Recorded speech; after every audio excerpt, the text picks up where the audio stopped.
शिवसेना जिल्हाप्रमुख सच्चिदानंद उर्फ संजू परब यांचा वाढदिवस सावंतवाडी येथील मँगो हॉटेलमध्ये मोठ्या उत्साहात साजरा झाला।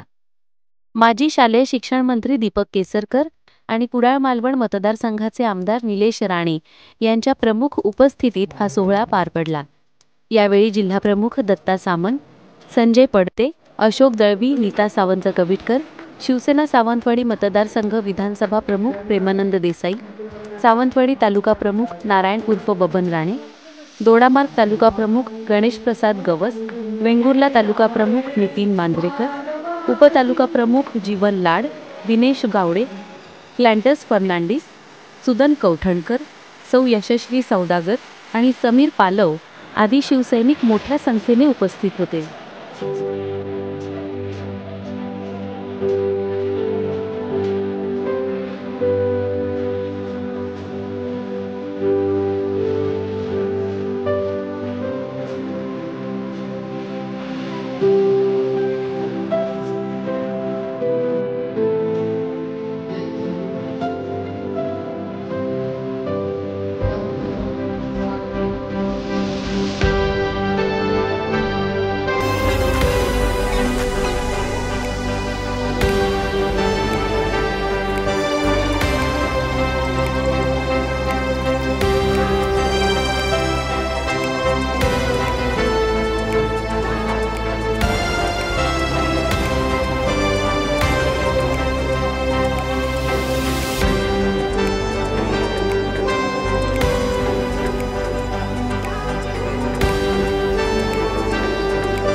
दोनशे कार्यकर्त्यांचा मोठा पक्षप्रवेश या ठिकाणी संजय परब यांच्या नेतृत्वाखाली सर्वांनी या ठिकाणी प्रमुख पदाधिकारी यांनी या ठिकाणी प्रमाणपत्र लावून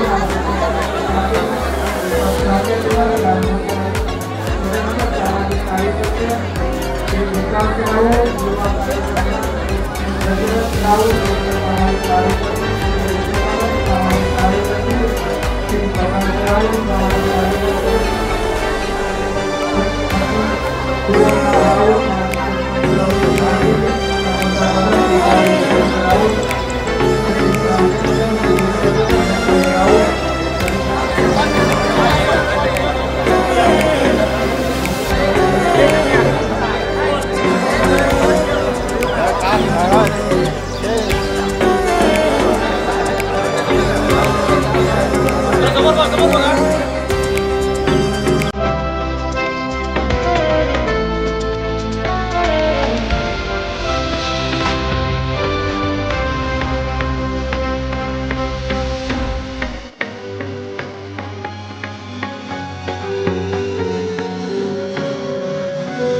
ते पाणी वीज तर होतच असतं, परंतु लोकांचा व्यक्तिगत विकास झाला पाहिजे आणि त्याच्यासाठी तुम्ही तुमच्या पुढच्या आयुष्यामध्ये भरपूर काम करा अशी अपेक्षा करतो। सावंतवाडी शहरामध्ये काम करत असताना या शहराचा विकास होत असताना सुद्धा त्याला तुमचं चांगलं असं योगदान लाभो अशी सुद्धा मी ईश्वरचरणी प्रार्थना करतो।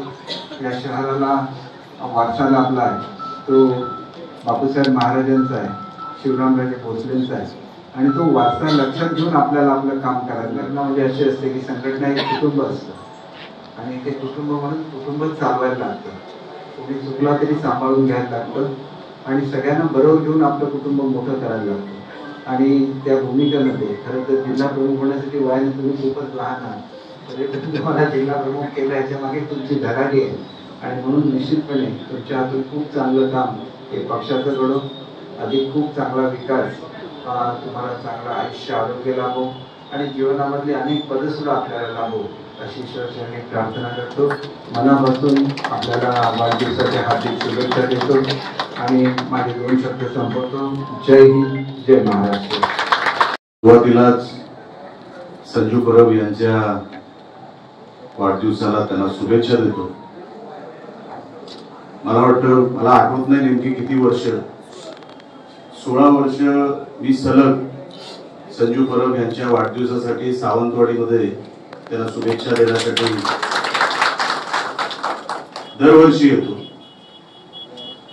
दरवर्षी त्यांच्याकडे बघितल्यानंतर, जरी ते माझ्यापेक्षा वयाने मोठे असले तरी, देसाई मी म्हातारा वाटतो,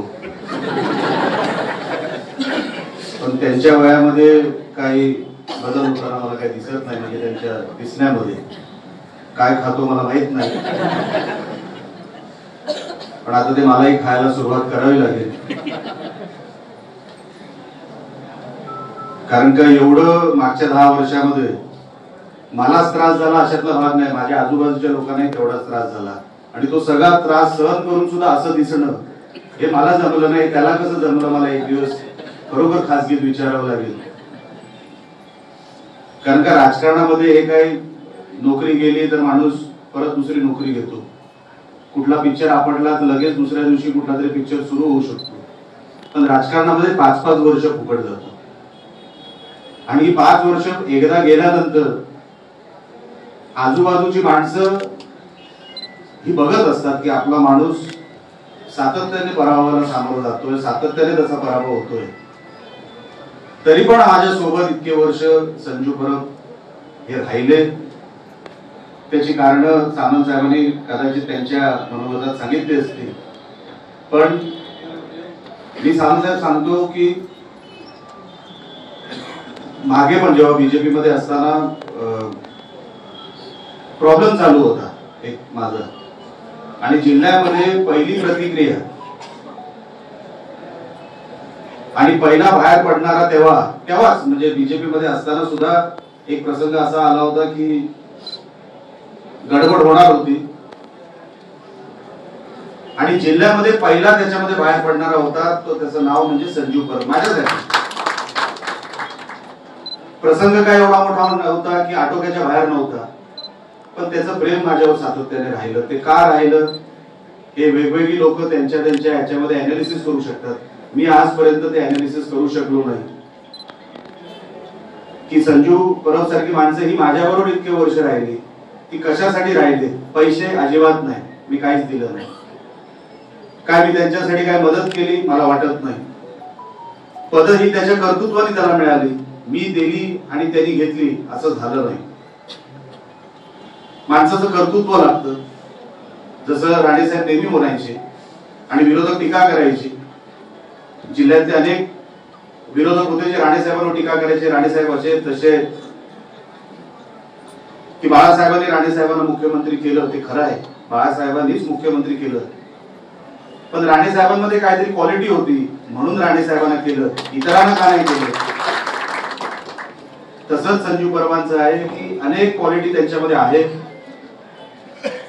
ते पुढे जी पदं मिळतील सामंत साहेब त्यांना, पालवलकर साहेब, हे त्याच्या कर्तृत्वाचे मिळते. त्यालाही मागून काय मिळालेलं नाही, मलाही मागून काय मिळालेलं नाही. म्हणून आयतं कोणतरी देईल राजकारणामध्ये, ते दिवसच संपले. आयतं राजकारणामध्ये कोण काय देत नाही. आणि जर राणेंचा पराभव होऊ शकतो या जिल्ह्यामध्ये, माझा पराभव 2दा झाला, तर राजकारणामध्ये आता तसे जुने दिवस, कोणाच्या तरी नावावर कोणतरी निवडून येतोय ते दिवस पण संपले. आता कोणाच्या नावावर कोण निवडून येऊ शकत नाही. संजू परब हा व्यक्ती, मी नेहमी अनेक वेळेला चर्चा करतो, आठवड्यातून 4-5 वेळा आम्ही एक दुसऱ्याशी बोलतो की पक्ष वाढवण्यासाठी त्याच्या मनामध्ये जी तळमळ आहे, त्याला ज्या मोकळीची गरज आहे ती लवकरात लवकर मिळावी, हे या वाढदिवसाच्या निमित्ताने मी खरोखरच केसरकर साहेबांना तर मी विनंती करीन. कारण का पक्ष दाखवल्याशिवाय कोण समोर सल्यूट मारणार नाही.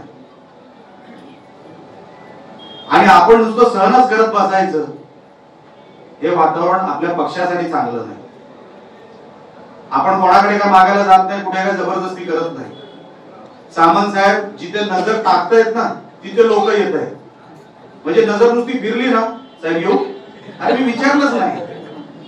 विचारलंच नाही, नुसती नजर फिरवली तरी, कारण का त्यांना विश्वास आहे की कामं होतील तर शिवसेनेत होतील, या महायुतीमध्ये होतील.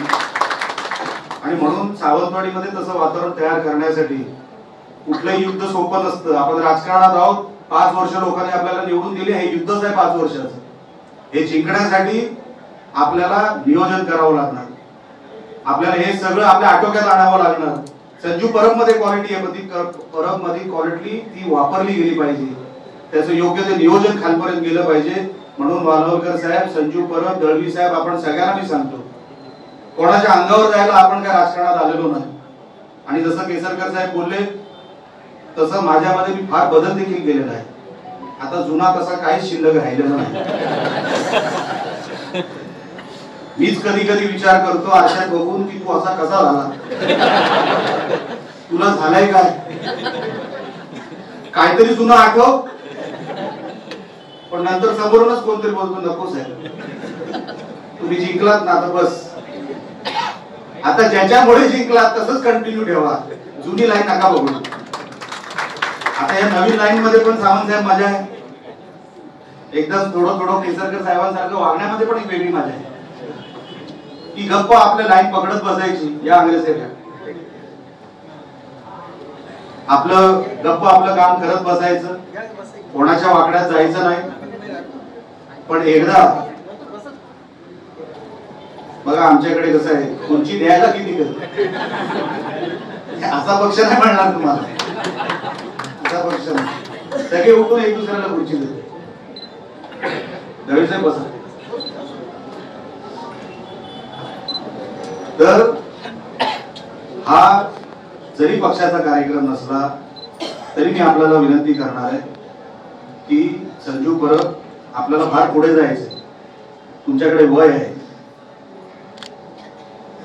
आणि तुमच्याकडे ती सगळी कला पण आहे. मी तुम्हाला सांगतो, वेळोवेळी केसरकर साहेब कधी बोलायला उभे उठले, संजू परब माझ्याकडे येणार होता, हे नेहमी सांगतात आवर्जून. सामंत साहेब आता त्यांच्या भाषणातून बोलले की संजू हा 19ला, पण मी तुम्हाला आज खात्रीला एक सांगतो, या व्यासपीठावर त्याच्या वाढदिवसाच्या निमित्ताने सांगतो की संजू परब मला विचारल्याशिवाय कधीच कुठे गेला, तो मापा काढायला जातो. कधी कधी मला सांगून जातो, साहेब त्याचं बघून येऊ काय, म्हणजे लवकर ये. आणि मला पण काही गोष्टीची आवड आहे की त्याचं काय म्हणणं आहे राजकारणामध्ये, तर माझ्यासाठी माझा माणूस म्हणजे संजीव परब, जरा विचारून तरी घे, त्याला तो तुझ्यासारखा वाटला पाहिजे.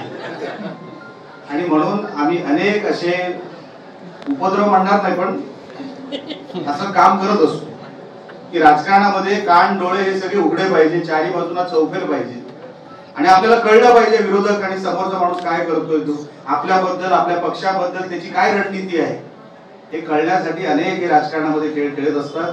पण संजू परब किती ऑफर आल्या त्याला मला माहितीये, कारण का ऑफर आल्यानंतर पहिला फोन मला करायचा, हे नाही की तुम्ही जास्त देताय का सांगायला की साहेब अमुक अमुक बघा तुमच्या संजू परबची वट किती आहे, म्हणजे अभिनंदन, पुढच्या वेळेस फिगर डबल झाली पाहिजे.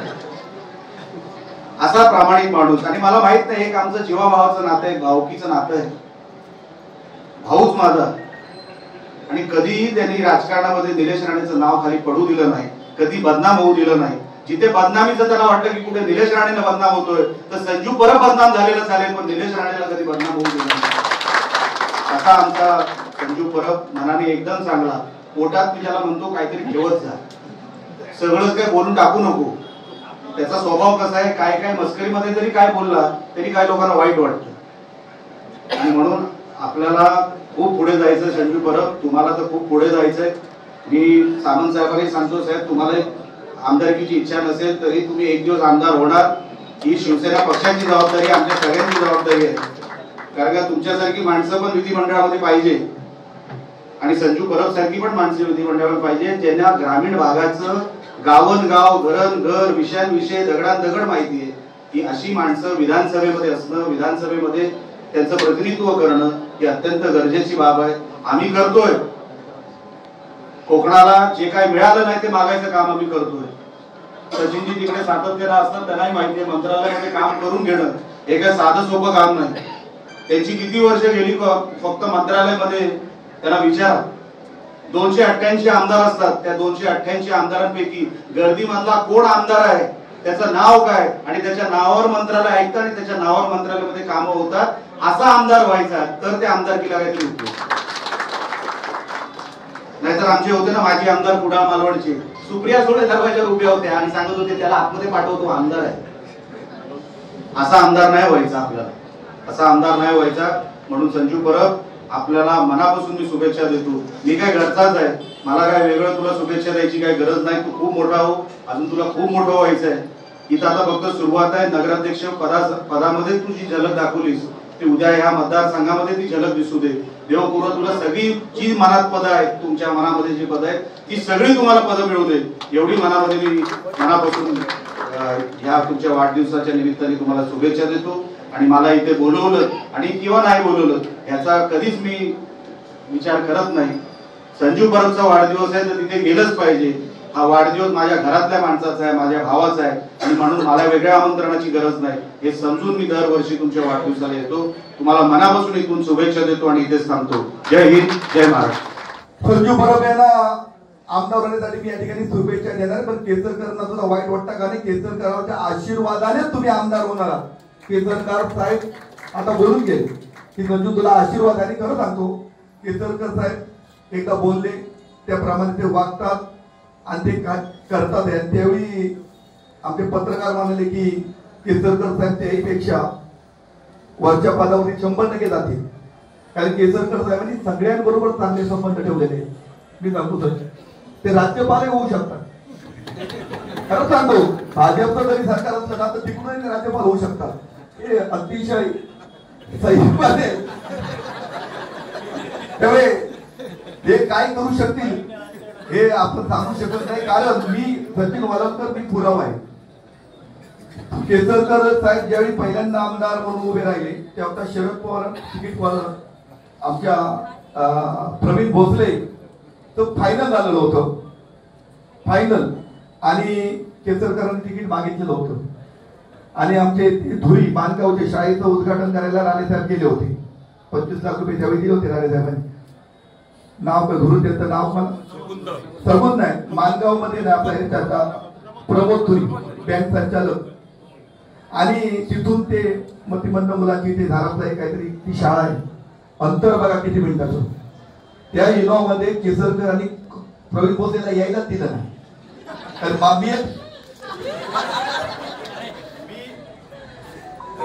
मी एक भाग्यवान होतो की पहिल्यापासून राणेसाहेबांच्या गाडीमध्ये बसण्याचा मला पहिल्यापासून योग होता. म्हणजे माझ्यापेक्षा किती सिनियर जरी असले तरी मला गाडीमध्ये बसण्यात कोरड होत नव्हता, स्वतः घ्यायची.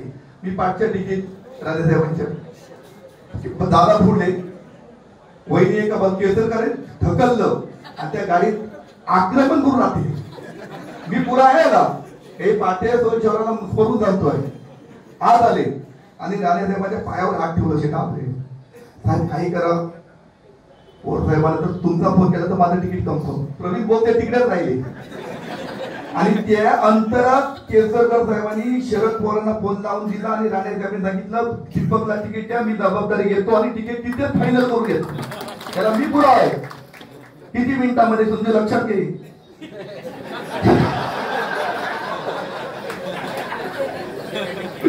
अवघ्या 3 मिनिटांमध्ये तिकीट फायनल केलं. 3 मिनिटांमध्ये राणेसाहेबांसारख्या माणसाला फोन लावून पवार साहेबांना देऊन मी त्या नाव सांगितलं आणि प्रवीण भोसले बॅकफूट वरती गेले.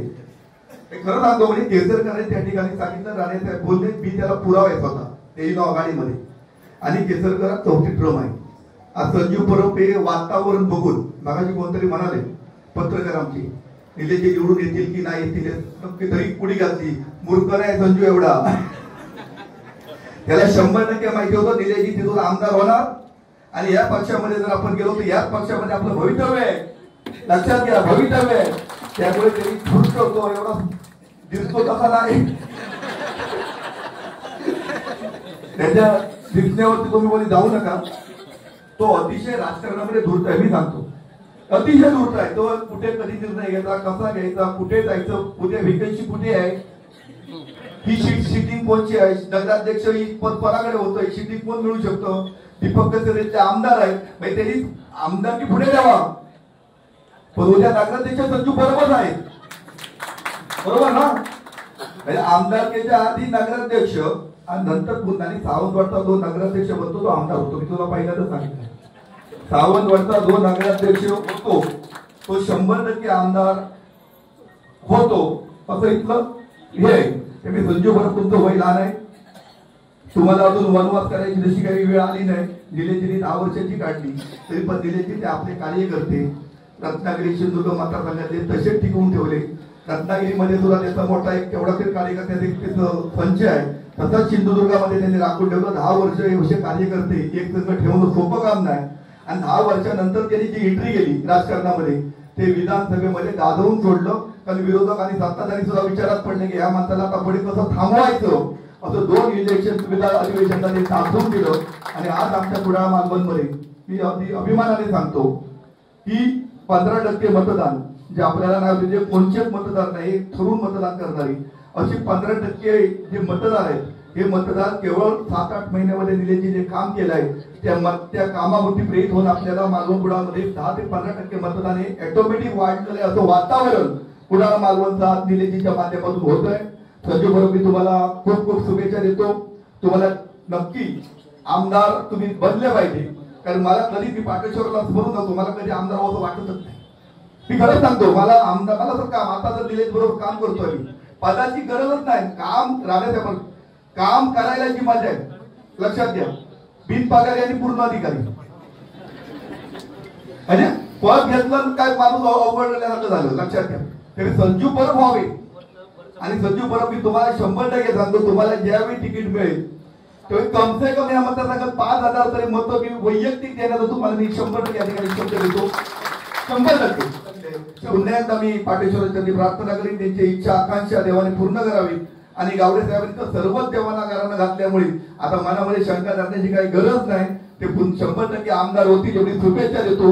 आणि या ठिकाणी नातो जय हिंद जय महाराष्ट्र. दीपकभाई केसरकर आणि सन्माननीय निलेशजी राणे साहेब तसे दत्ता सामंत, संजय आंग्रे यांचे मनापासून आभार मानतो की माझ्या शेवटच्या काही कार्यक्रमास ते उपस्थित राहून मला त्यांनी आशीर्वाद दिले.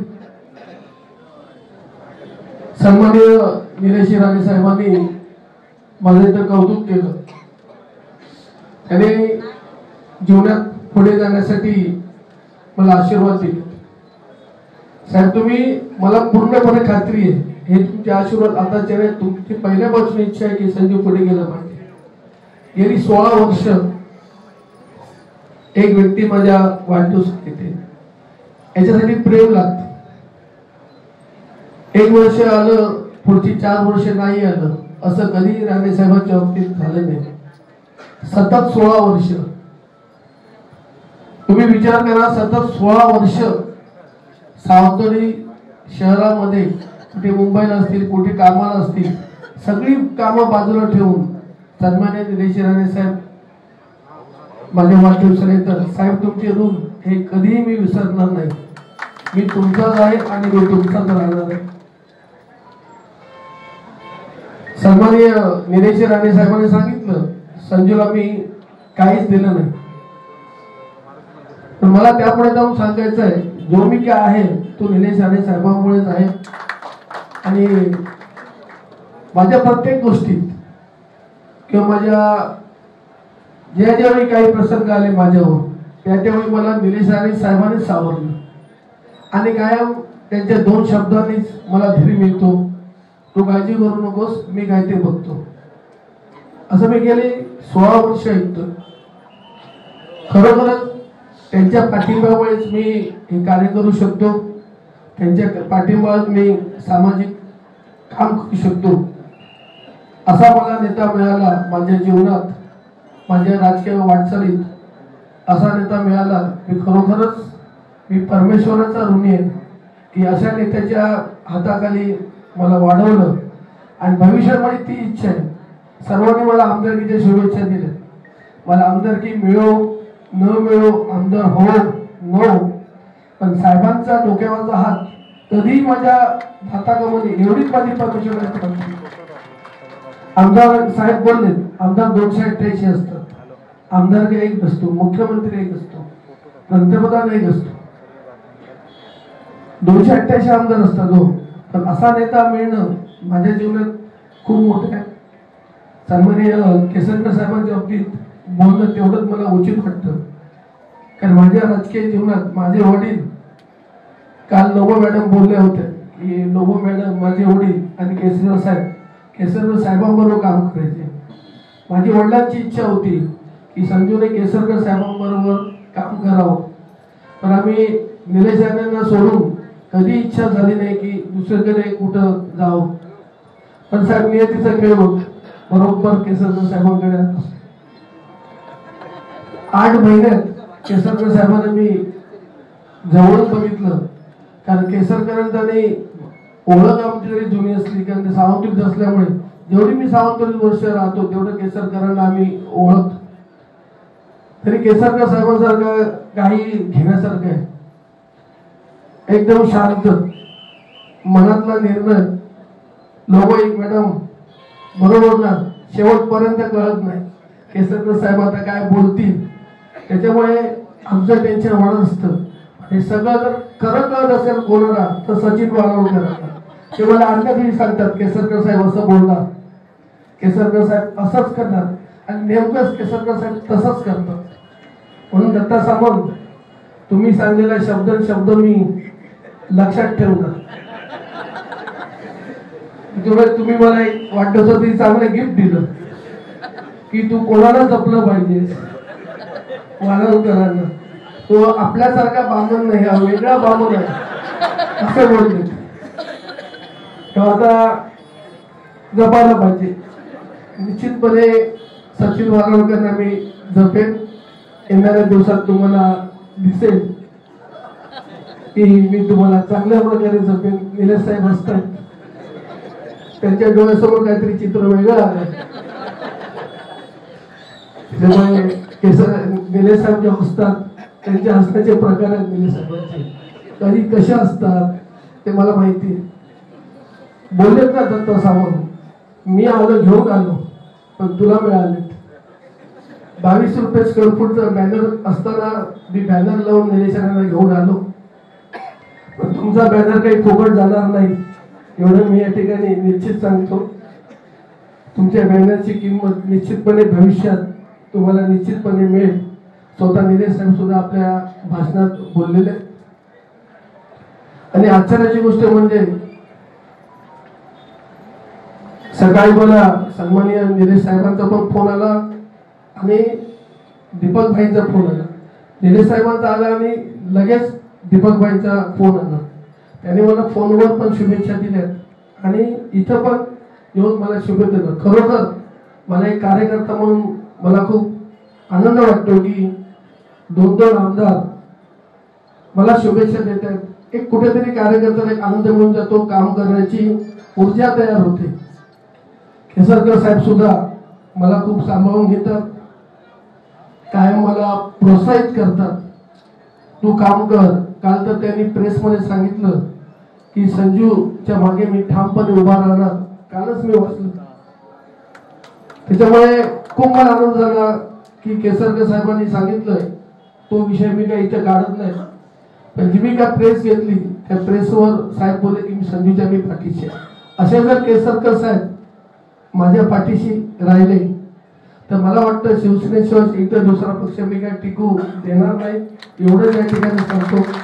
आणि सन्माननीय केसरकर साहेब असतील, निलेश राणे साहेब असतील, दत्ता सामंत असतील, संजयजी आंगणे असतील, संजय पणते जे असतील, अशोक गळवी, सर्व पदाधिकारी सर्व कार्यकर्त्यांनी मला तुम्ही इथे शुभेच्छा देण्यासाठी तुम्ही टाकलात. सर्वांचे मनपूर्वक आभार मानतो. गोव्यावरून मला भेटायला काल जोशी साहेब आले. जोशी साहेब तुमचे पण मनापासून आभार मानतो. जास्त काही नाही बोलता, असंच तुम्ही माझ्यावर प्रेम ठेवा, मी काम करत राहणार आहे. आणि लोगो मॅडम तुम्ही ज्येष्ठ आहात, तुम्ही असं पाठी बसणं शोभत नाही, तुम्ही स्टेजवर या.